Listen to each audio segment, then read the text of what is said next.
Hey everyone, welcome back to the All Music Matters in That podcast. I'm your host, Brian. Today I welcome my good friend back. We actually got Kieran Wallis. It's our drummer and fellow Scot. How you doing today, brother?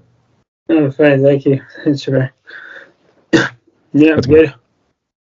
How you been recently? I guess have you got some new gear since we last talked? I certainly have accumulated quite a bit of gear over the last week while.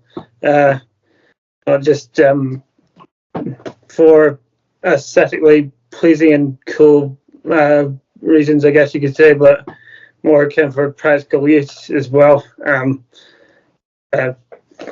For adding various kind of like sound effects and additionally just kind of like helping me out overall with certain technicalities, with becoming more creative and ambitious with my drumming of the last week while. So there's certain bits of hardware I've accumulated which I've added onto my kit, which have become very helpful and really been quite something of an asset to my playing since I've had them, and been really quite good use to me actually. So I'm pleased with myself at the minute. Yeah, and actually, I think when we were talking, I think last time I think you got a little overwhelmed because of social media, and actually I was in Scotland not too long ago, and actually it was just last year, so I was actually curious what happened. I guess did you say you got a little overwhelmed with social media? Yeah, I don't know. I think I just got a bit bored of social media.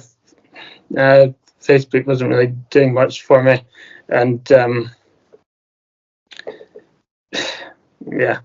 in conjunction with Messenger itself, obviously, and I just kind of shut it down, to be honest, and just fixated on YouTube after that. So it's only kind of recently I just kind of reached back out to you. What with having completely forgotten that I was meant to meet up with you the last year when you were through in Edinburgh, and I just felt the need to apologise for that because I felt really bad that I didn't actually make that make it through to meet you there, because that would have been really good fun to actually made that trip and like physically met up here. So I sincerely apologise that didn't happen, but there's actually kind of reason for that after all. So it turns out I wouldn't have actually been able to make that trip anyway, due to something I kind of brought upon myself. I'm not entirely sure exactly how it happened, but I was kind of playing relentlessly and without doing any stretching at all, which I most likely should have been doing, and I kind of ended up twisting a muscle in my right thigh, and I've never experienced such excruciating pain in my life. It was just hideous. I could barely move at all. I was crawling on the floor. I didn't think you could even play drums anymore after that. It was ridiculous. It took me several weeks to actually recover properly. I mean, it's considerably better than it was, but it's I don't know if it'll like ever fully kind of repair itself. I just have to be very kind of cautious now to how much I'm actually doing with regards to my playing, and just be careful, in general, just not to push myself too hard, but glad that I've been able to recover to a certain extent so I can continue to play, that's for sure. So got that going for me still, at least, and it's nice to have been able to reach out to you again and have this talk with you. So good to be here. Yeah, all right, all's forgiven, mate. So yeah. I figured probably something came up, but it was all good. But Did you in Edinburgh while you were there? actually, we were there, gonna say 2 days, I think, because we actually went to Stirling Castle and then we got to the Edinburgh Castle afterwards. Yeah. The first day, though, we did walk a good bit, actually. We actually went in around Edinburgh Castle at first, and I guess they were putting in some sort of stands or something. I don't know if it was some sort of tradition they've always hold there or something, but Yeah. they were just putting these stands. I mean, I'm like, I don't know. It was just so weird, to be honest. But we then walked the Royal Mile, and Yeah. I think it was a Carlton Hill, I think it is. I was have to make my notes again, but it was there's a bunch of monuments on top of that hill there. Yeah. So I've seen them before, but I've never actually been there personally. There's only so many. I love that city still very much, but there's only so many places I've actually been to as of yet. I've not actually been to those monuments before, and not up Carlton Hill either, to be honest. So, yeah, there's still so very much of Edinburgh I've still got to explore myself, but it is a beautiful city. Incidentally, where I'm living now used to be the capital city of Scotland before Edinburgh became the capital city. That was a hell of a long time ago. I couldn't really put a time frame on that. Sometime after Robert the Bruce died, I think Edinburgh inherited the capital, and then Dunfermline was probably considered too small to be the to be the capital after that. But Edinburgh's not actually the largest city in Scotland. It's Glasgow, which is considerably larger than Edinburgh. So I don't exactly know how that works, to be honest, but that's the way that's the way it goes. But anyhow, it is what it is. I guess so. They did mention about Robert the Bruce and a good bit of the Scottish Wars of Independence. So yeah. Then Stirling Castle was the next day. The weather was actually a little on and off. I'm actually still sticking to that same day when we had first arrived in Edinburgh. I mean, as soon as it was 6:30, me and my family, we just dropped like a sack of potatoes. I mean, it was the best sleep I had. But then when I woke up the next morning, I'm seeing early dawn and it's 4 a.m. So I was like, I'm not used to this. I'm supposed to be seeing this sort of light at like 6 or 7. So this time of year, it's only just starting to get. I mean, today was the first day of this year, which I've actually been outside without my hoodie on. It's been actually the warmest day of the year so far. It's really quite nice, actually. It's been very, very cold up until now. Scotland is so very unpredictable with its weather. It's just it's the most unpredictable country in the world with regards to its weather. You've no idea. You could have all 4 seasons within one day. It's ridiculous. Just learn to live with it eventually, but it's just how it works over here. For some reason, I don't get it. But it's quite unusual. But it's a lovely country, right enough. Yeah. After that, I would say after the day at Stirling Castle, and then also came to Edinburgh Castle. That's unfortunately when it started raining, so that was kind of downside to it. Let's see. Actually, made our way down to Wales. Actually, there was the Lake District first, which I'm not sure if that's still part of Scotland or whether that's UK. Into the probably borderline England, going into by the Lake District. You're in England at that point, I think. Yeah, I remember correctly. Yeah, you're in England by the Lake District. That's right.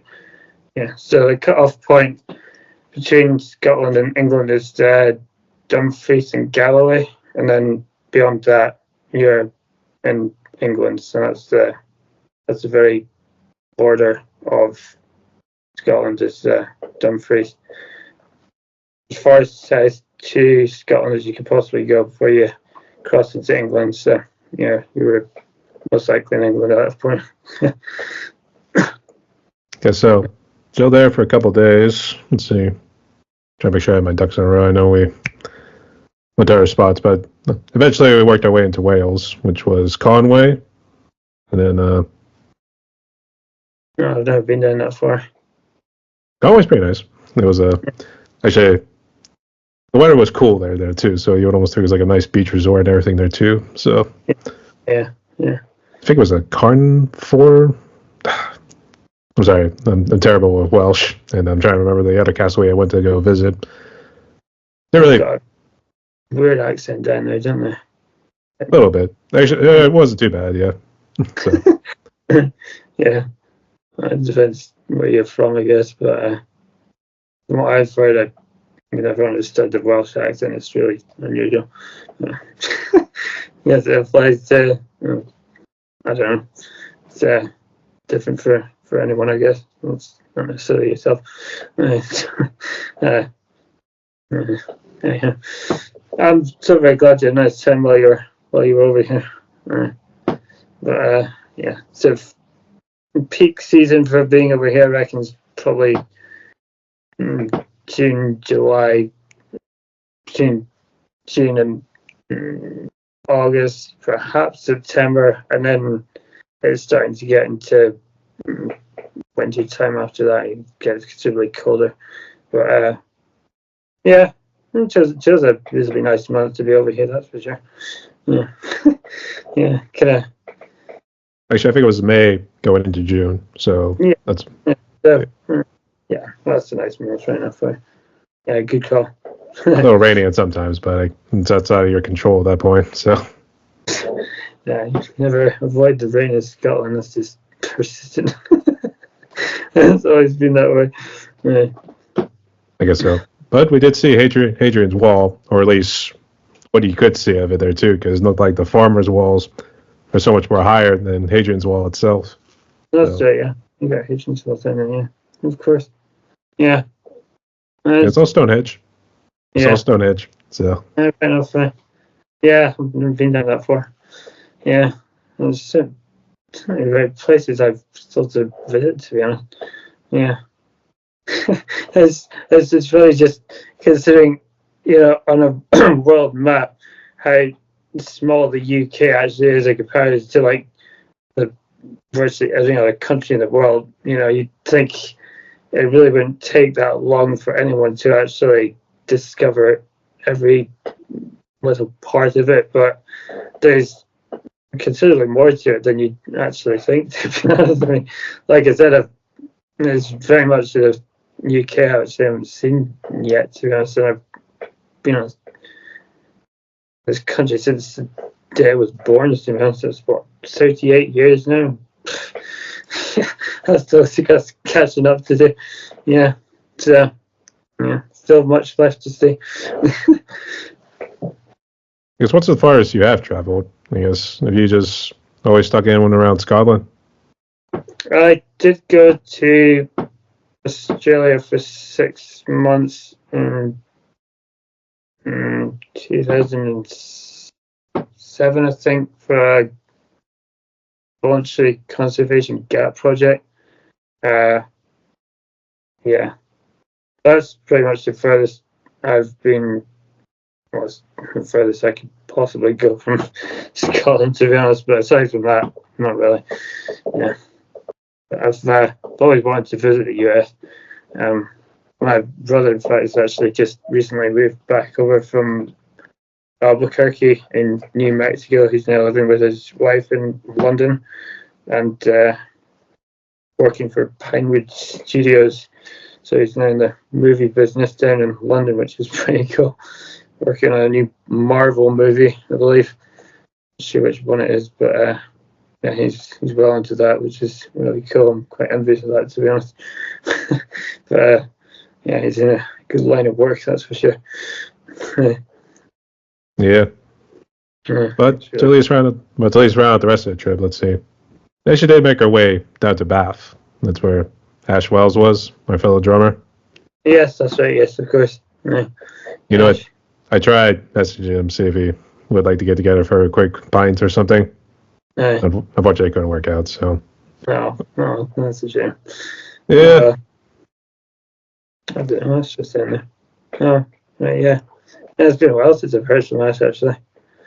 Yeah, he's now taking up like this whole tech geek sort of deal now. I guess showing off like new iPads. I guess all his other stuff for Apple products now. So. All right, so he's not doing this kind of stuff anymore.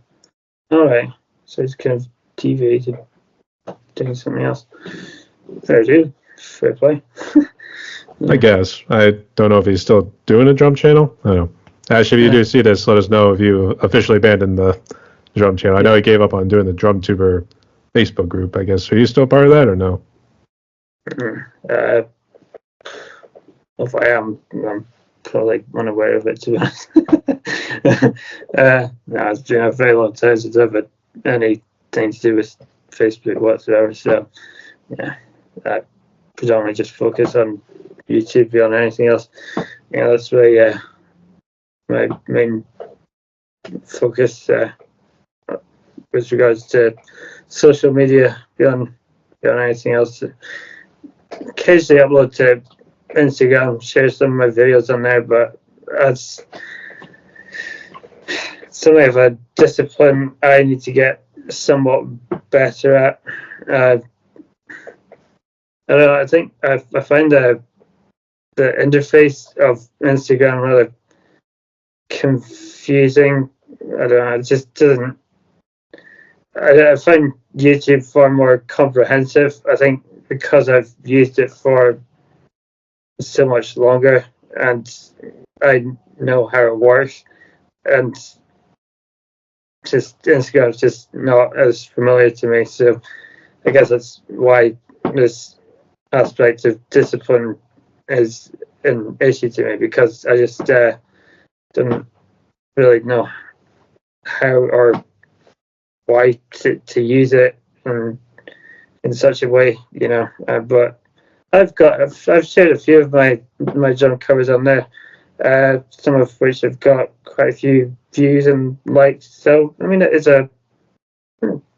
another platform to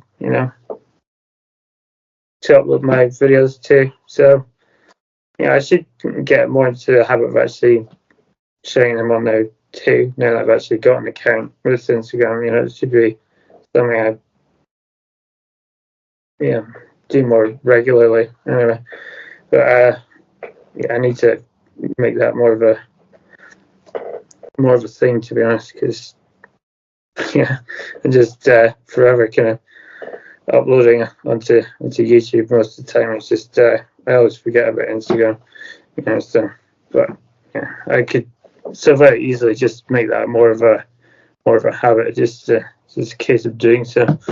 But for the time being, I'm accumulating more subscribers. I'm up to 441 now. I don't know how many I had last time we talked, but it was probably considerably less at that point. I mean, that's probably 2 years ago now, I reckon. But it seems to be kind of gradually growing over time, and at this point now, I'm finding like literally anything, all these obscure and unusual bands I've never ever heard of before just keep popping up on my YouTube feed, and at this point now, my channel has become so diversified. I'm just playing literally anything,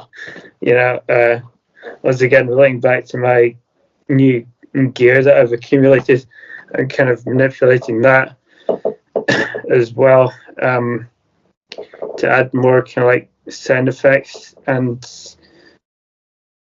just be more kind of creative with my compositions, just I was actually in the hospital as well at the beginning of the year for a week. and also I didn't have my drums there, and needed something to keep myself occupied. So I bought myself a stylophone Beat, which is like a portable drum machine, which is pretty cool actually, because it's got 4 different genres of drum sounds, I guess you could say. Rock, techno, bebop, and something else. But they all kind of differentiate with all these kind of different sounds. And then you've got like bass as well, so you can like add a bass line to it and record all these different kind of drum loops and just be as creative as you want with like all these kind of cool kind of sound effects and make up your own composition. So I've actually incorporated my stylophone into drum cover. Actually, I uploaded this afternoon. Yeah, so I've been using that as well, on top of everything else I've actually accumulated too. So yeah, I'm being really quite creative with what I'm doing now, and it's really good fun. So I mean, it's such a blast just coming across all these different groups to which I could just, just having so much fun and creativity. Just whenever I hear something, I just figure out one way or another how I'm going to play it. Sometimes it'll take me a while to figure out how to do it, but one way or another I'll do it, because I'm always kind of trying to challenge myself into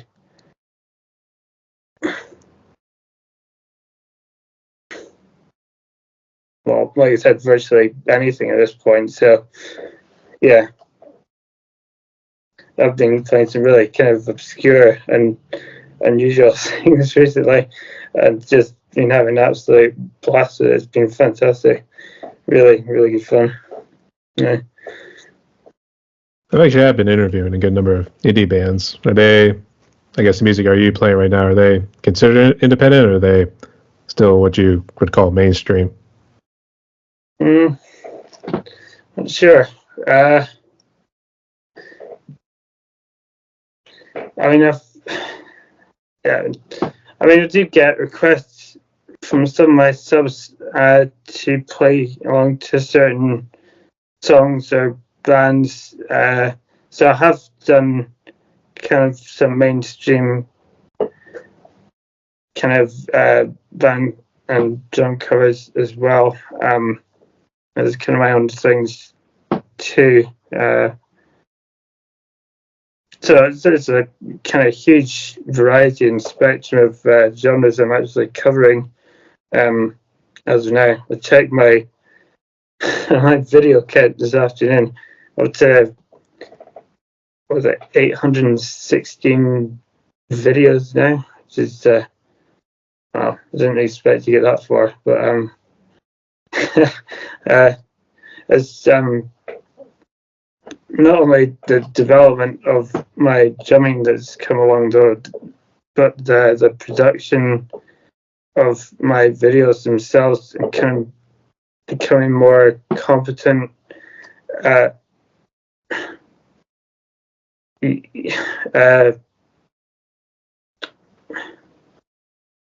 when putting like the mix together, kind of getting the sound levels right, and then with kind of the balance right between the track and my drums, and then adding anything additional to it. It's just, I mean, when I was doing my what was it, HNC Higher National Certificate in Sound Production in 2005, I mean, I failed across the board with that course. I just could not get my head around it. It was just so complicated. It's just all this technical sound engineering kind of stuff. And what I'm doing now feels like I'm kind of almost redeeming myself in a way, just due to the fact I've failed that course. I've kind of like figured it out on my own. That's kind of been the case with much of my education, with digital media and whatnot. I'm taking it so far through like college and university, and then just learning on my own from there. So I think I'm very much a self-learner, and that kind of applies to my drumming as well.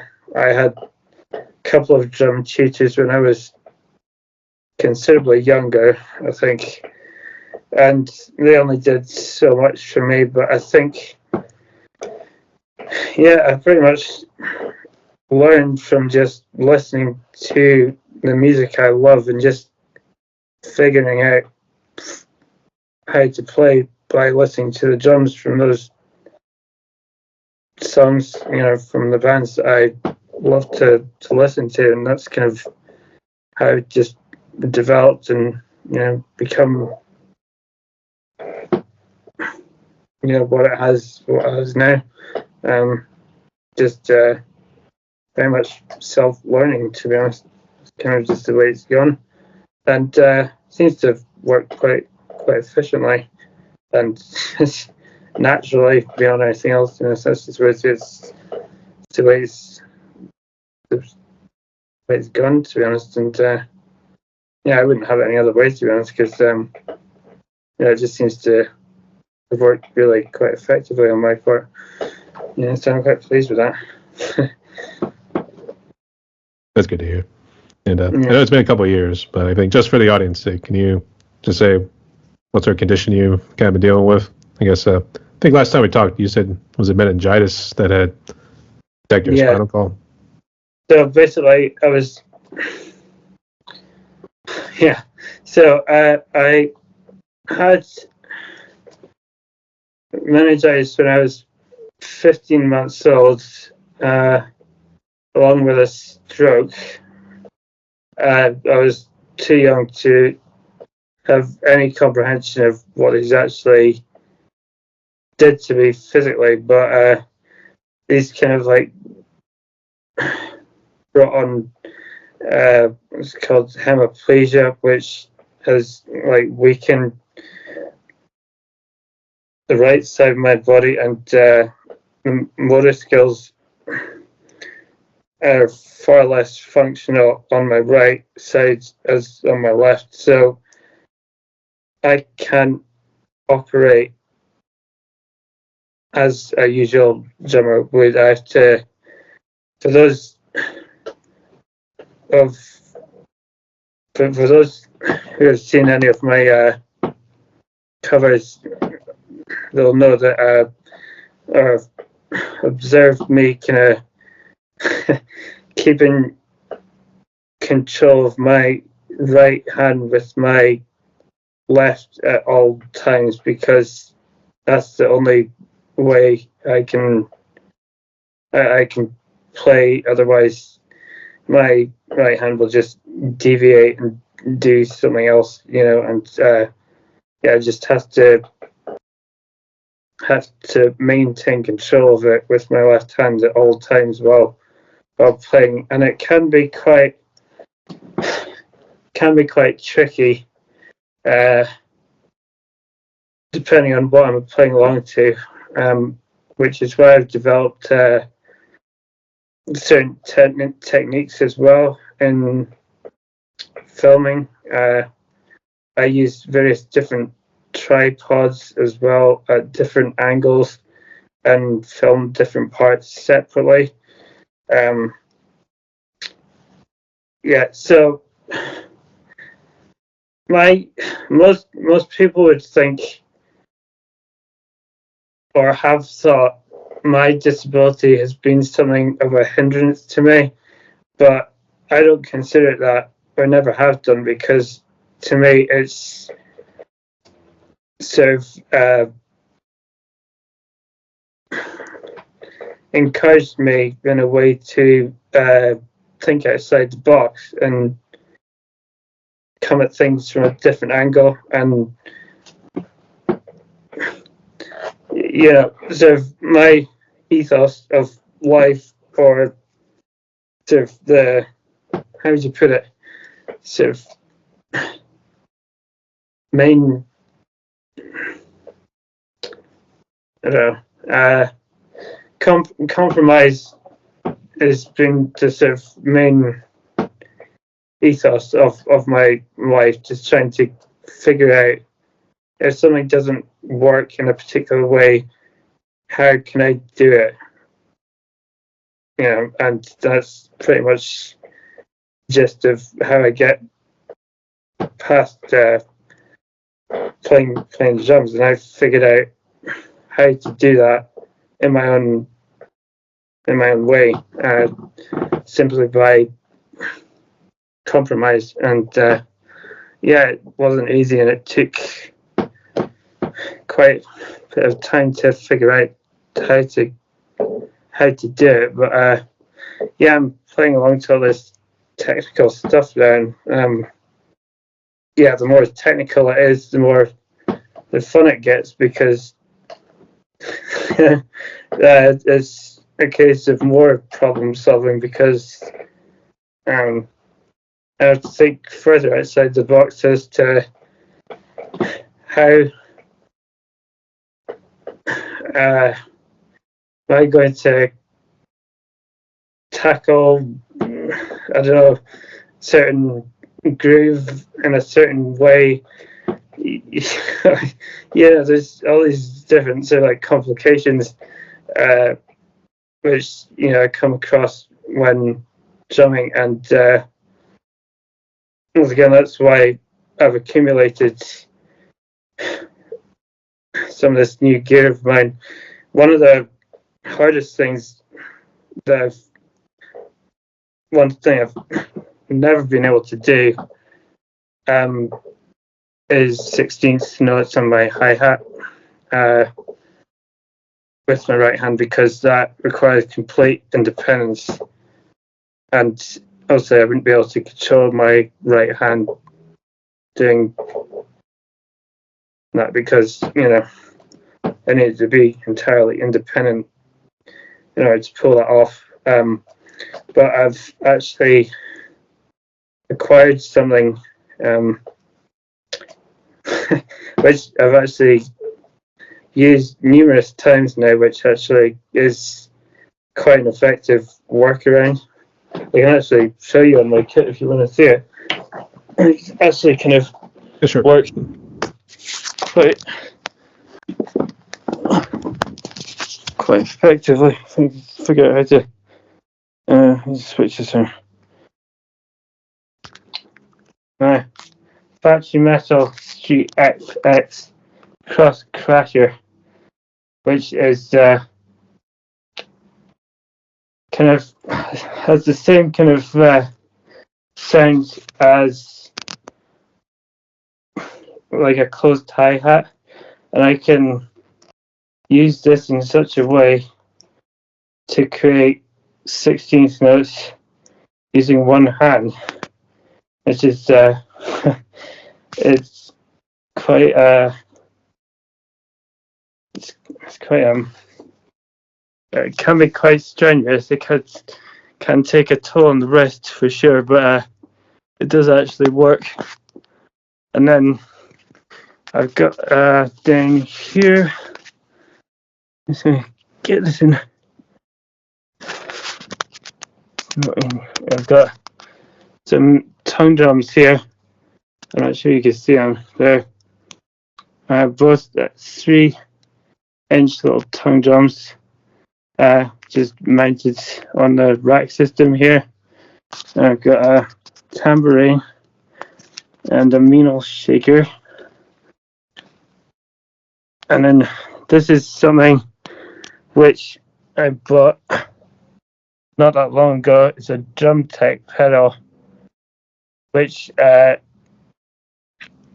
is operated with just one foot, and it's quite tricky to get the hang of. But I bought that after my incident with my leg, so I could take the pressure off doing double bass patterns.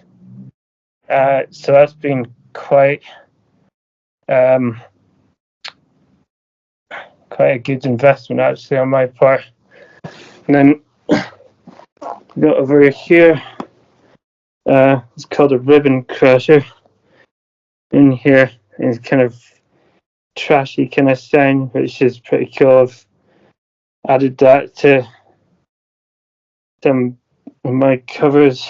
Got some percussion blocks down there. These are called Street FX Celtic bells. So that's a 6 and 8 inch Celtic bell right there.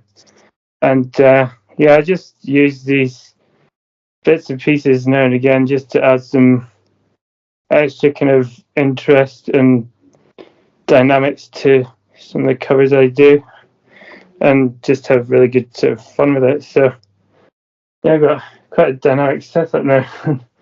It's really quite. So you turn into like the Mike Portnoy of like electric drums now. Something like that, yeah. Yeah, it's been. I just keep. I'm not sure if there's really much space to add anything else, but I think I've got enough going for me to kind of keep me going now. I think there's plenty to. That's pretty cool. To keep going with. So that's kind of my current setup, but that Recross Crash has been a fantastic investment, and yeah, being able to play 16th notes on that little thing is it's fantastic. It's really kind of helped me out. So I've managed to pull off some new Dream Theater songs. Kind of Tuscany, the Lines in the Sands, Trail of Tears a few weeks ago, Left Behind by Slipknot, which I've been wanting to do. That's been my favourite song of theirs since I first heard them, and that required using that during at least one part of the song. A very complicated song, that one. But I reckon. I think you were most likely going to ask me this at some point. The hardest song I've probably covered recently was a band called Fractalize. Just another band that popped up on my YouTube feed, and I did 2 consecutive covers of those. They were actually kind of, I think they were full albums. There was like the first one was called Prophet of Despair. It's very much kind of like a Meshuggah type vibe going with this band,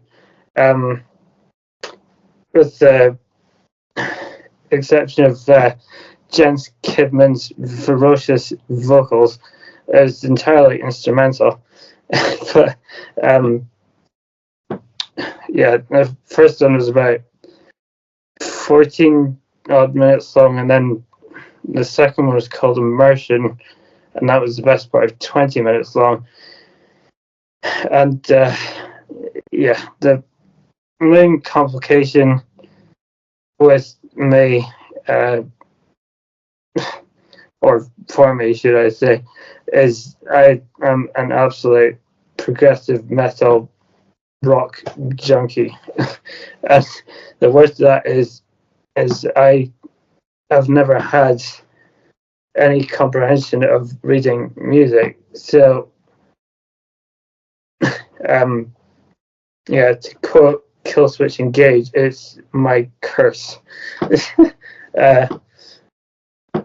So basically, when it comes to progressive music, I simply have to just listen to the track as many times as I possibly feel the need to do so, and then just give it my best shot and see what happens.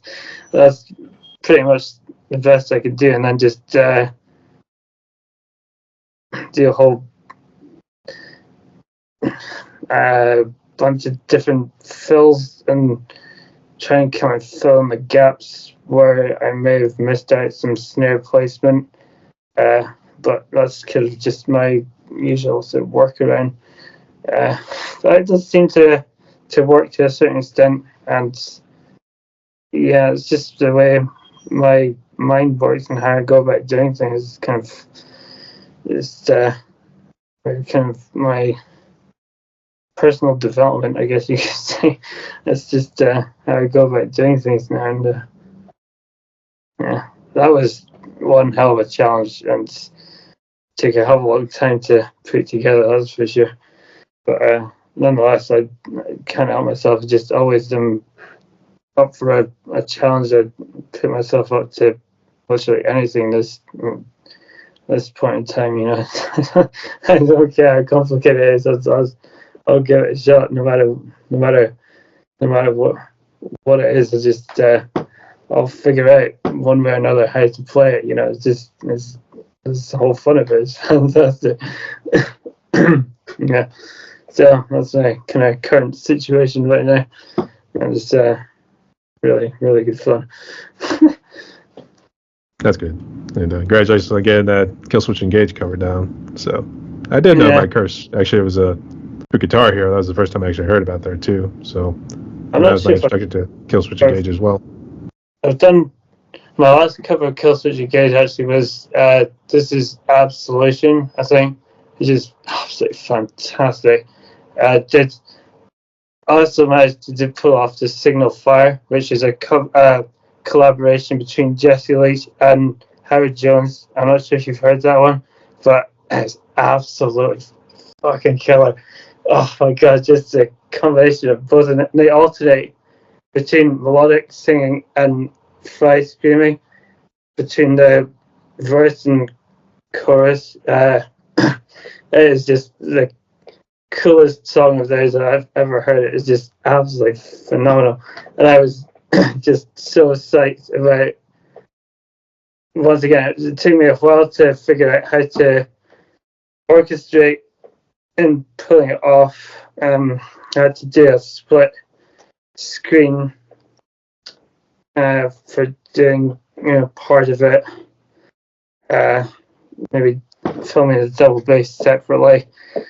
But yeah, I always find a way around doing these technicalities, and yeah, I'm not sure if I've done my curse yet, but that's another fantastic song of theirs which I almost definitely give a shot at some point. I just haven't got around to it yet, but I love that band. They're so awesome. Yeah, haven't actually seen them live before, but it's a band I've still to see live, in fact, but not as of yet seen them live. But I think they're actually a tour with Trivium now, actually, or not Trivium. Kubla Khan and a couple other ones. Fit for a King. Fit for a King. I'm trying to remember. I think there was another good artist there too. Actually, Trivium was with Bull for My Valentine. That's why I got them mixed up there. Sorry. Yeah. So. A couple of words from both of them as well, actually. What's it called? Can't remember what Trivium cover was called, but that was a good song. Recommended by my partner Lizzie. But what was that one by Billet for My Valentine? Tears Don't Fall. Tears Don't Fall, that's the one. Yep, and there was another one as well. I can't mind what it was, but yeah, the melody for Tears Don't Fall is fantastic, and that dude's fry stream is just insane. Like, he's got one hell of a voice on him. Seriously, my God. Oh, yeah, another great band. I think they're an English band. I don't know, somewhere down. I can't remember whereabouts. I think they're an English band as far as I recall. Nope. Exactly where though? Bullet for My Valentine. I'm sure they are. I'd say for sure though. I wouldn't quote me on that. Not to check. So, I know you mentioned Slipknot earlier. I guess you still got those sticks with you? Joey Jordison sticks? Yes, I do, yeah. But I've got some over new... there. What was these called again? Yeah. I'm not sure when I got these ones, but I love these. Promark Fire Grain Forward 7A. These are wooden ones. These are absolutely gorgeous. See, I was playing with something of this weight before, but I had absolutely no idea what brand they were. All that information being worn off the sticks because I've been playing with them for so long. I had no idea what weight they were, what brand they were. But my partner Leslie bought me these Promark sticks, and they are absolutely fantastic. So I use the Joey sticks now and again. I'll never get rid of those. I mean, considering the legend has now passed, that's a fantastic keepsake, if anything else. God bless you, Joey.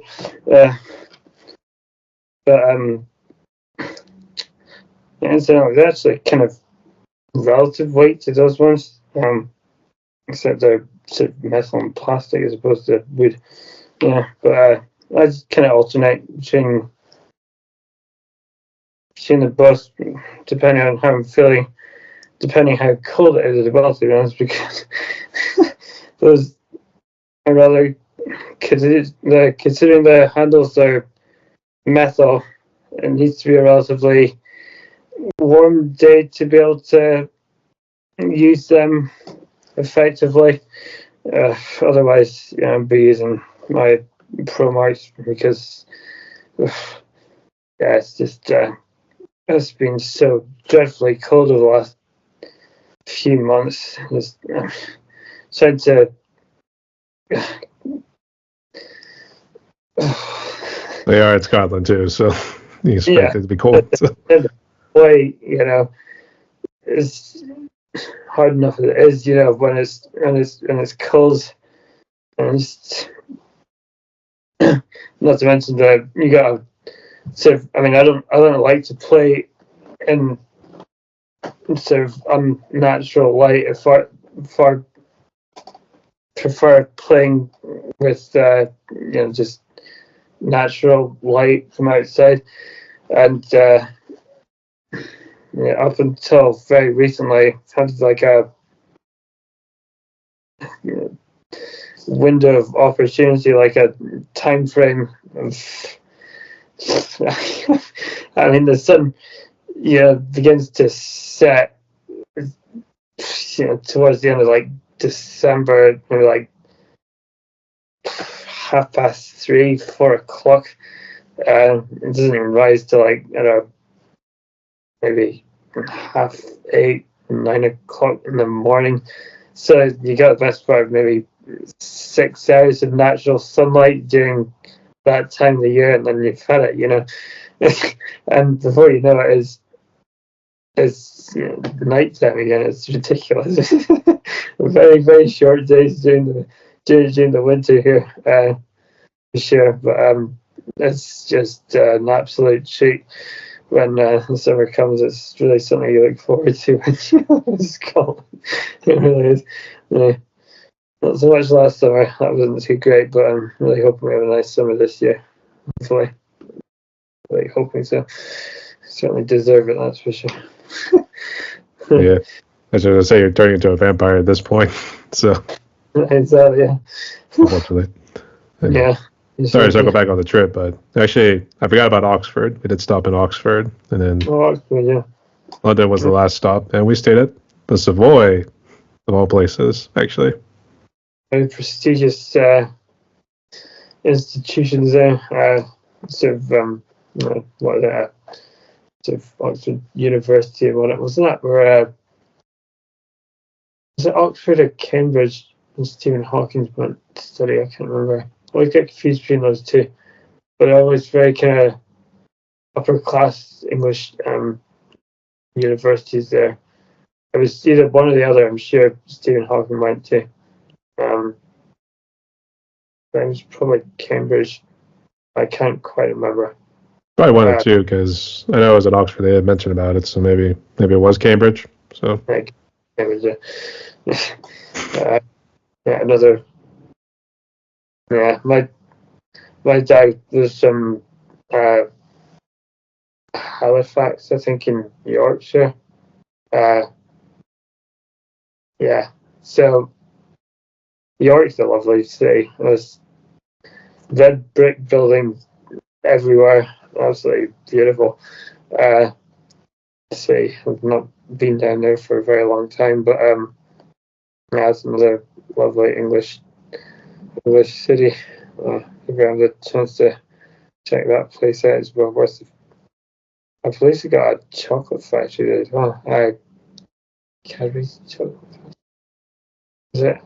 I'm not sure. So I didn't stop it. I didn't manage to get to Cambridge though, but I mean, at least the stuff I list that was at least not in that particular order, but at least somewhere along the trip there too. I got to put my vlogs back together. Yeah. Try to share it on YouTube on a separate channel, I should say. So yeah. Try to stay tuned because the schedule's a little busy right now. I'm trying to get some drum covers done for July, August, and September. So yeah. Well done. Oh, I'm glad you finally made it over and you had a nice time over here. That's great. Well I done. do have to admit, the interesting thing with Scotland was haggis. And I guess you had a good bit of haggis in your life? Yeah, I've had it before. You tried it, yeah? Actually, the very first time was actually on a breakfast sandwich. So it was pretty much like your sausage, egg, and cheese sort of croissants. Maybe I had bacon, I don't know, but it had a little bit of haggis on top. And then I tried it separately after a good Scottish. Actually, he was a real tall Scottish guy. He was doing the bagpipes and everything there too, but he also did the old Scottish accents. Yeah. Not sure. Not sure accent, but the old Scottish language, we should say. So he did a nice little poem there. So it wasn't bad. It wasn't bad. So I mean, when you describe it, it's like, ugh, what are you guys eating these days? So yes, is it probably burn? Probably something like that. Yeah, I don't know. I'm not renowned just Scottish poetry. I'll give you that, but yeah, I've tried it myself. Yeah, it's not something. I wouldn't necessarily say it's an acquired taste, to be honest, but it's not something everyone would necessarily kind of appreciate. But it's all right on occasion, I guess. Yeah, depends what you have it with. It's neither kind of here nor there with me, to be honest. Yeah, it's have it or not have it. I guess. I think the majority of people who would read like what the ingredients are, especially with what they do with it, I think they'd be like, "Oh my god, that sort of deal." So yeah, but get that part out and just it's let them have it for what it is without the secret recipe or whatever. Just keep it simple without all the extra information that's unneeded. yeah. Yep. So for anyone who sees this video, go ahead and look up haggis, Haggis, and see what you think. And if you ever go to Scotland, give it a try. So Yeah. I don't know. Haggis, heaps and tatties. That's usually the go-to sort of composition of it. I think that's usually what you have it with. What's that? God's sake. completely gone out of my head. Neat. That's no.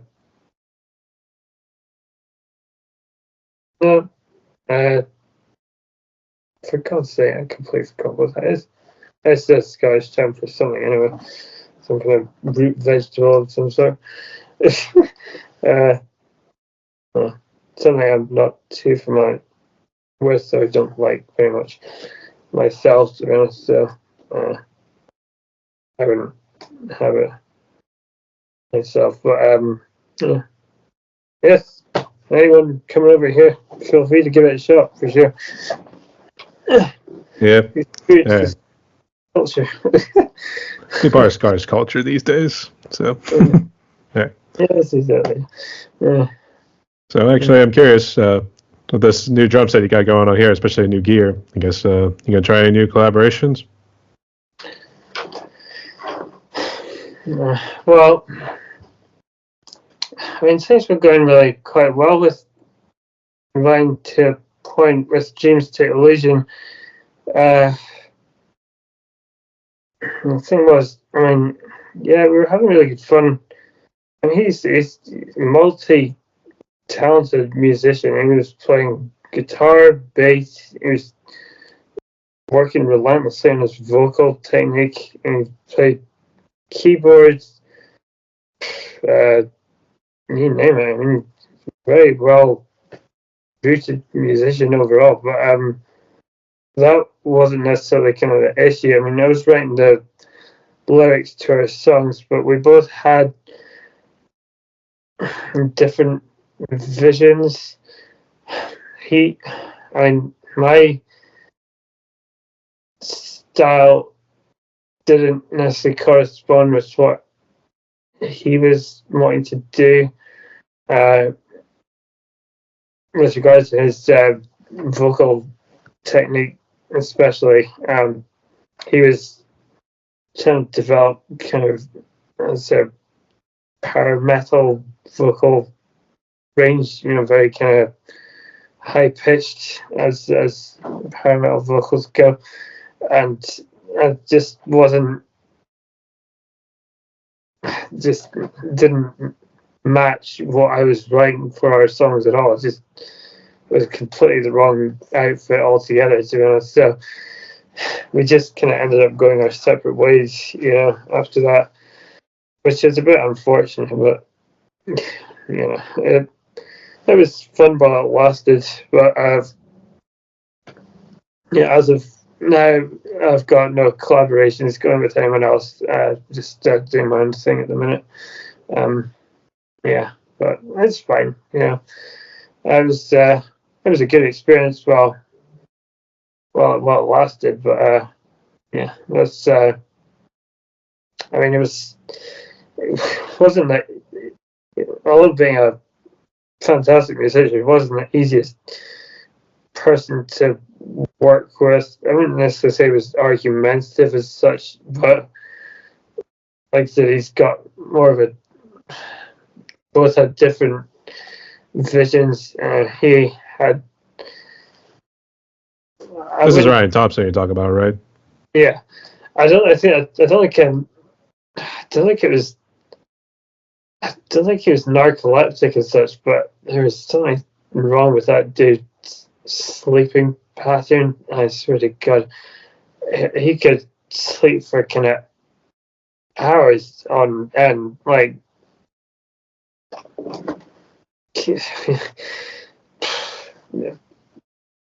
12 hours straight. I don't know, probably even more than that if he wished to wish. And to try to kind of get him up in the morning to kind of like to do some jamming or kind of like do some recording, it was just an absolute nightmare. Just trying to get him to get a move on before the sun sets. I was, but I don't hold anything against him. He was a good friend, and it's not like we fell out as such. We just kind of went our separate ways, and he ended up doing something with someone else. I think he went or there was talk of him going on tour with a band, or him filling in on guitar for some band going on tour. I can't quite remember who it was or when it was, but or even that. I think he said he was going to Denmark. I think it was also a power metal group. I think they were Yeah, based out of the UK. I'll have to check again, but looks like he's doing good. Yeah. I mean, I've seen pictures now and again from him on Instagram. My God, he certainly looks the part, that's for sure. Yeah. He's certainly got that image for power metal, and stage presence, that's for sure. So, Growing out the beard a little bit more, yeah. So yeah. oh yeah, absolutely. Awesome beard. In fact, no, he didn't. I may have shortened it slightly, but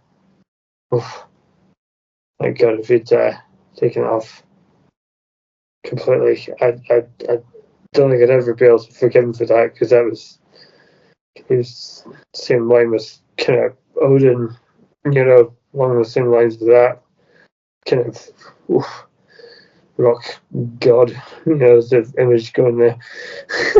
That would just be complete sacrilege if we'd got rid of that. But best of luck to him, and whatever he's got going for him next, and I wish him well. Fair it is, because I'm having just as much fun doing my own thing now, and I've still got the. I just really. I just wish perhaps that we'd maybe got our songs recorded properly, because I was very kind of like pleased with each and every one of them we wrote, and some of them really did sound really quite cool. And if we'd actually managed to get them mixed properly and get them sounding as tight as we possibly could, I mean, even if it didn't go anywhere, it'd just be nice to have that anyway. And I've still got the original files, but they're not. Some of them are relatively nice to listen to, but one of my favourite, which I wrote, was called Manic Overdrive, and it's absolutely insane, as you can imagine, based on the title. And that one, the drums would just sound absolutely awful. They just were not mixed at all well. And yeah, just if we'd done things just a little bit better, I could be slightly more happy with the situation. But it is what it is, and it's happened now. So we've still got each of our individual projects going for us, whatever he's got going for him, and I've still got mine. So it is what it is, and happy enough with what's going on now. So it's fine. Yeah. If you say this right, best luck to you, mate. So you still let me know. So yeah. So he's jumping here. I don't know if I asked this question the first time we did our first interview, but did you ever say what your favorite TV show and movie was? Maybe. Oh, yeah. Definitely Breaking Bad and Game of Thrones for sure. I also really quite like it's sure if it was HBO. No, it was this Chernobyl series, a short series. I was really quite pleased with that. That was pretty cool. And the 3 TV shows with regards to movies. One thing I didn't mention, which will coincide with the actual question, is my partner Lizzie's taken me as a belated birthday gift this year. I think it's in May. To like Hans Zimmer versus John Williams kind of music from the movies event in Glasgow at some point, and I absolutely love movie scores, especially from Hans Zimmer. He's an absolute master at movie scores, and one of my favorite movies that he's scored is Gladiator, and among many others as well. So I absolutely love Gladiator. It's a beautiful movie. Lord of the Rings movies are fantastic. I like psychological thrillers and horror movies as well. Requiem for a Dream is really quite interesting. Not sure if you've seen that before. Darren Aronofsky, and he directed. I have not, but I think I just read the general synopsis. I think it's one of those sad sort of movies, so I don't know if it has a happy ending at the end. Oh, it's definitely not a happy ending for sure. Jared Leto gets very well. They all get very. It's just it's so very utterly depressing. It's everyone in the movie just trying to make themselves feel better by taking, pumping themselves full of drugs and just come crashing down like a ton of bricks. But I was primarily his vision as a director. He's got some very interesting filming techniques and cinematography, which I really quite like. And incidentally, I watched, what's it called, The Substance, for the first time a few days ago, and that film quite reminded me a bit of Darren Aronofsky as well. Very much based on the subject matter. I'm not sure if you've seen that film yet, but it's just how bleak the film actually gravitates towards anyway, and eventually becomes, it's just my God, it's heavy. And that's this. It's not directed by Aronofsky, but you could very well believe it is, because it's definitely his kind of wheelhouse, the sort of thing he'd, most definitely do himself. But yeah, I also love the Bad Boys series, just absolutely phenomenal action with just hilarious comedy, just fantastic. Fight Club is another one, just brilliant and very psychological. And was it David Fincher was the director of that one, and he's also got some other interesting filming techniques and whatnot. Just some interesting kind of things with his movies too. Yeah, I love The Usual Suspects as well. There's a whole way of different genres, which it's all depending on the mood, obviously, and what I feel like watching. But I very much love psychological movies. Just like movies that really kind of leave you in question. Yeah, and there's that film that was brought out recently called Heretic, which Hugh Grant starred in. And it's when actors step out of their comfort zones and just play an entirely different character altogether. That's when something really interesting can actually happen. And that to me was his best performance I've ever seen, because it's something like that he's never played before, and it's just such an unusual sort of character for him to play, but he just does it so very well. And same goes with Jim Carrey in number 23 as well, which was a few years back, but once again he deviated away from his conventional comedic self and did something very psychological. I think it was Joel Schumacher that directed that movie, but yeah, it's when actors surprise you in doing something they've never done before. That's what I really like. You know, when you see something different, and yeah, you're really quite surprised with their sort of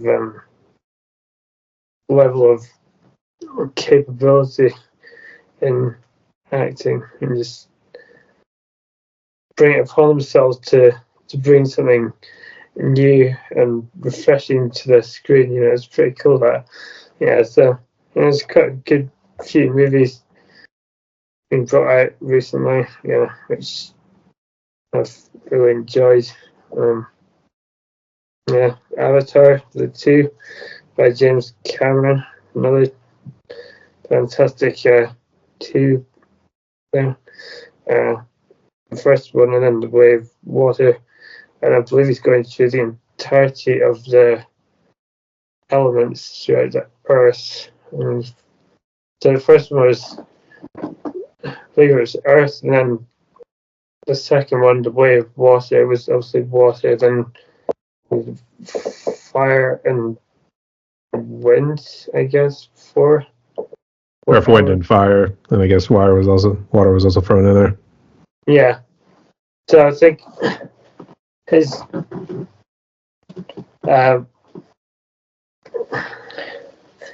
idea is to cover each of the 4 different elements with the Avatar movies, which could be quite interesting. That's an interesting ambition, for sure. So, I mean, he's a fantastic director as well. He's done some great stuff over the years. So there's some really great movies being brought out, but I've also got some old favourites as well, like The Rock with Sean Connery, Nicolas Cage, Ed Harris, Air Force One with Harrison Ford.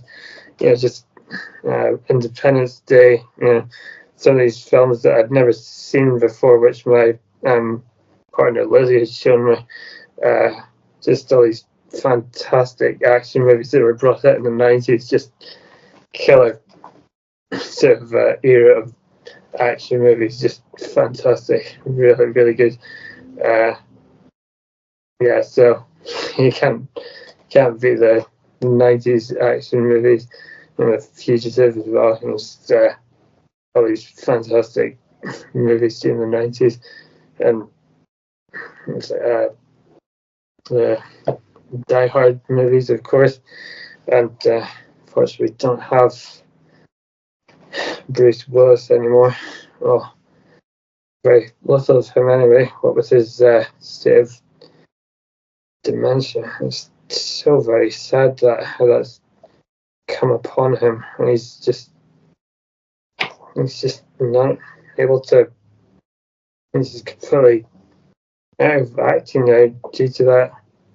It's just I never saw that coming. Yeah, what with him, he's such a badass John McClane in so many movies, you know. Yeah, just I could never envision that ever happening to Bruce Willis, and just seeing the state of him now on, you know, various kind of like videos and YouTube shorts and whatnot, and articles I've seen. You know, it's just It's just so very sad. Just I've had such a monumental actor just been brought to his knees, just unable to act anymore. It just sucks. I think it's just such a good actor as well, and I just find that so very sad that he's just gone through that and he can't do any more of that anymore. It's very. I'm sure it's really sad that he's lost that his acting career after so many ability years. to act, yeah. So Yeah. But whatever. I mean, he's not gone yet, and his movies won't ever be forgotten. Of course, yeah, be ingrained in people's minds for eternity for sure. He's a phenomenal influence on so many people. But, yeah, he's a fantastic actor. He really was. Old Butch from Pulp Fiction, yeah. Pulp Fiction. Oh, yeah, I only just watched that. I can't believe myself. I only just watched Pulp Fiction like perhaps even a few weeks ago properly for the first time, and I just was blown away at just how fantastic it actually is. It was predominantly, I think, Sam Jackson's kind of like dialogue throughout the movie, especially that kind of is that sort of some sort of like a verse from It was a Bible verse, yeah. So yeah. Repeating throughout the movie, and he had no comprehension of what it means at all. He just keeps coming out with it. And so this situation at the end sort of presents itself, and then it finally makes sense to it. And it's like, now I know what that means. It's just fantastic, brilliant movie with along with John Travolta and himself together. Just absolutely fucking brilliant. That was such a good movie, that one. Oh, just fantastic. Really, really good. Oh, yeah. Some awesome movie. Yeah.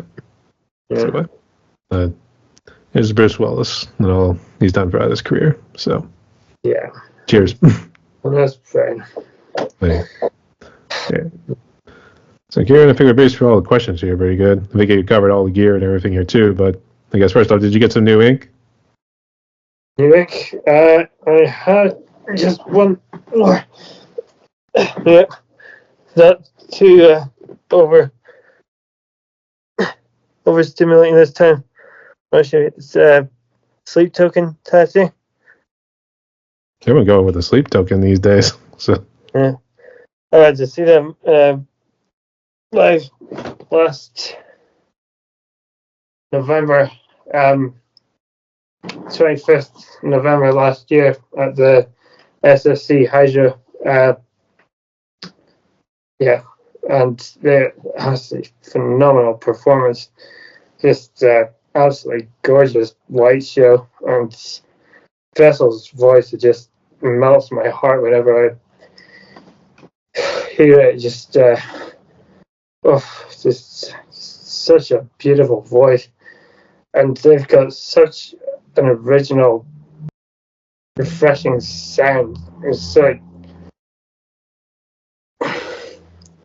I don't think I can necessarily pair them up with any other band I've heard, to be honest. They've got such a unique and original vision and sound.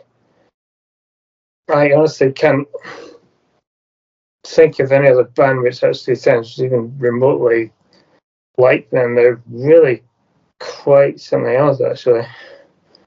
And yeah, that kick was absolutely phenomenal. And also saw Oh, that was so very cool. It was a, how did they put it? It was a Pink Floyd tribute band.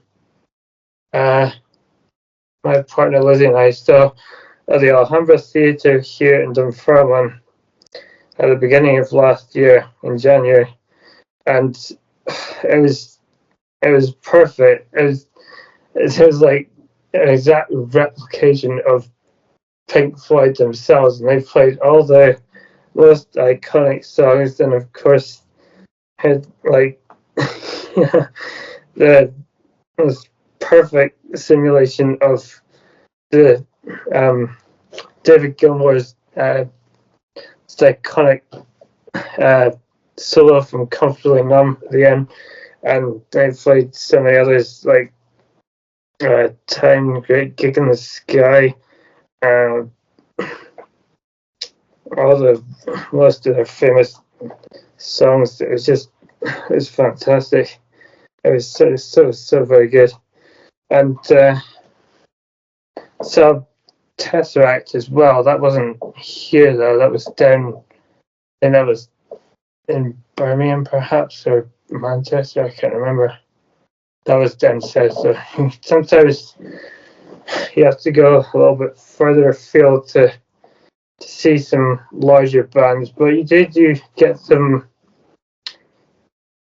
sort of, from my perspective, you know, to get some kind of good sort of like variety of like local bands and talent and various different kind of like artists of like different sort of genres, you know. I mean, I don't get out and about too much, so I don't see too many bands or events, but yeah, I mean, if you want to see, I mean, you do get larger bands coming to venues at Glasgow, predominantly Glasgow, at the SECC, the Hydro, most likely, is where you see the larger bands, of course. But yeah, it just occurred to me when you were asking about the music scene in Scotland. I mean, it was probably well over a decade now since I was living up in the North Highlands, but I remember while I was there was a music festival on. It was an annual music festival called the Belgium Tartan Heart Festival, and it was so very nice. It was like it was a weekend festival, like you would download or I don't know, Bloodstock, but way down you know, further much kind of not nearly as big a deal, so to speak. Far smaller.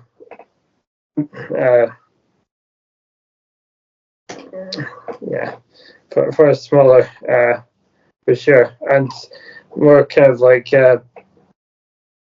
local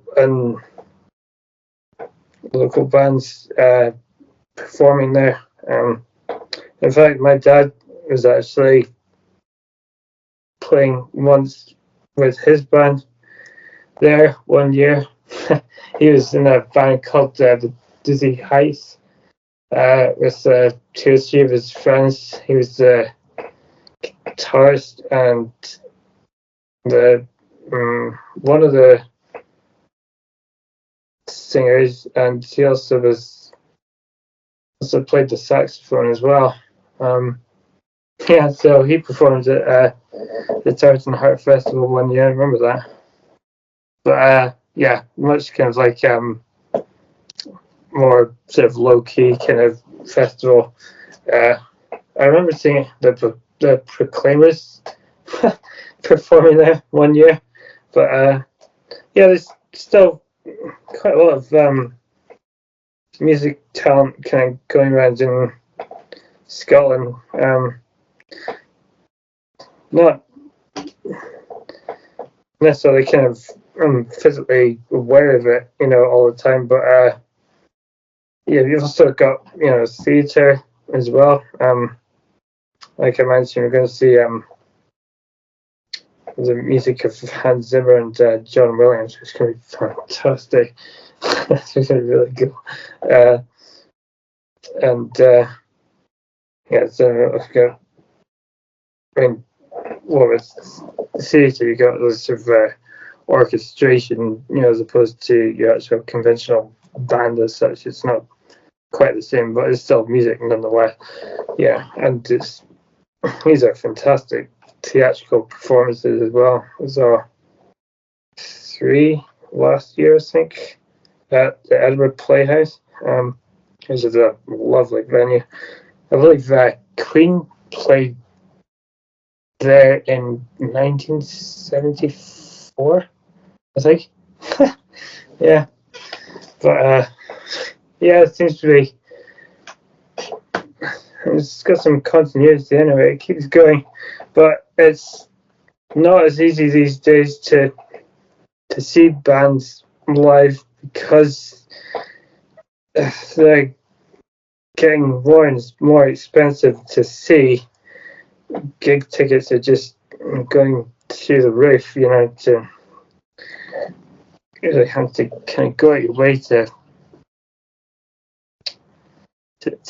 kind of get a look in. That's one downside to going to see bands these days. Is getting really quite difficult to actually find tickets of a reasonable price.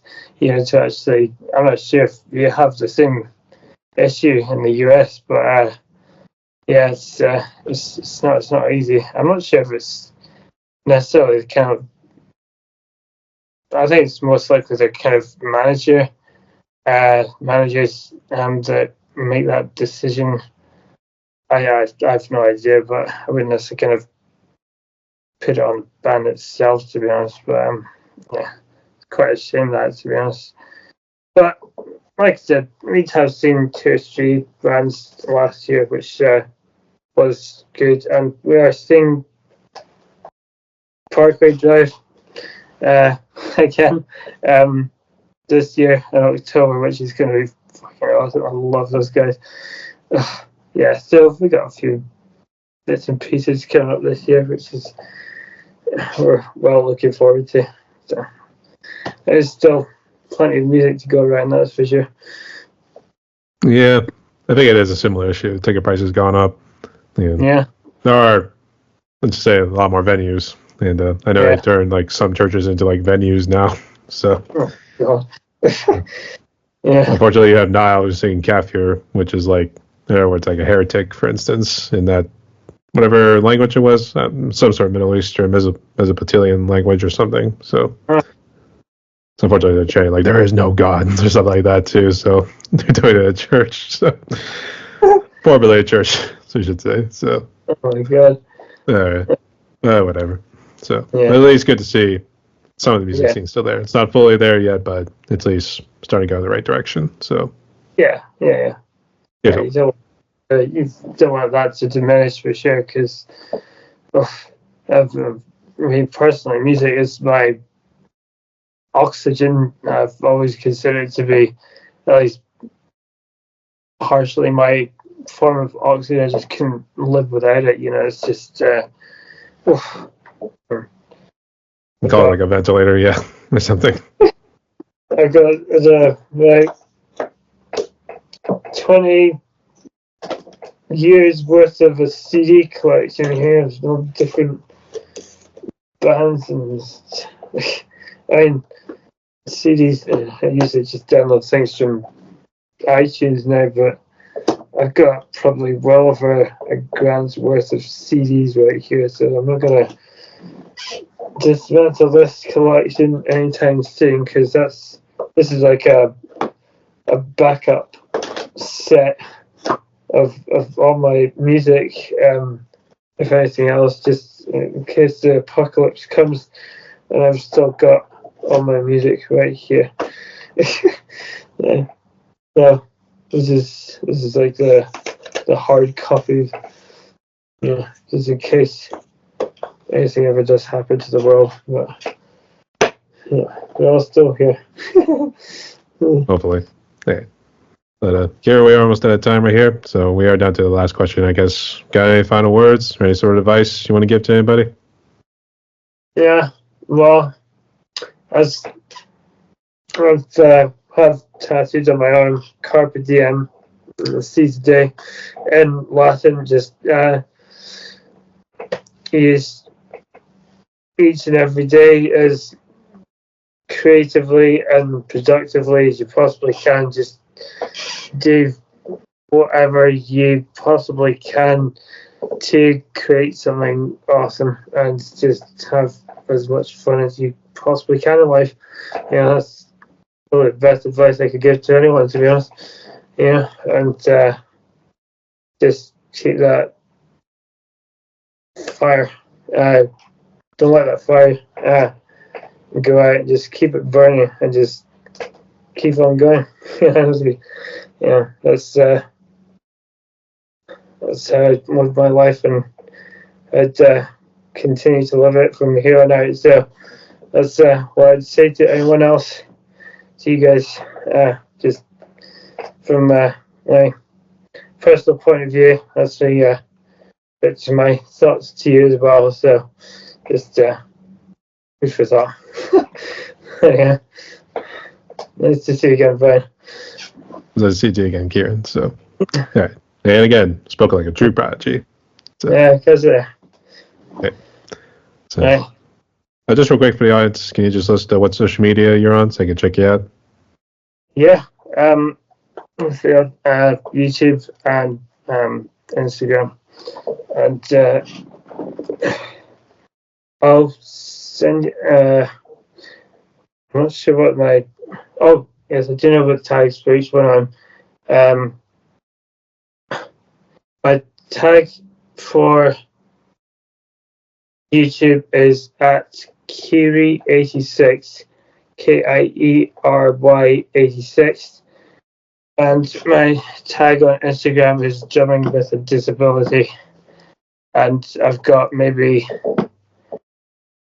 8 to 10 uploads on there for the time being, but like I said, it's something of a discipline I need to get better at, and I will try and share more of my videos on there for those who use Instagram more frequently, and perhaps they can accumulate more following to Instagram as well. You know, and just see what happens, I guess. I guess. So, but good luck out there, good soldier. Keep doing what you're doing. So, fight the good fights. Yeah. Hey. Yes, take care. But this is how we always close out. So, everyone, my guest today was Kieran Wallis. This is actually a second interview, so make sure you go check out the first one on my YouTube channel. This one will be coming out sometime in July, but we'll see what happens right there too. But I'll keep you all posted for that. So, Kieran, wish you all the best going forward there, mate. So, you stay safe. Not gone. Right. Stay tuned, y'all.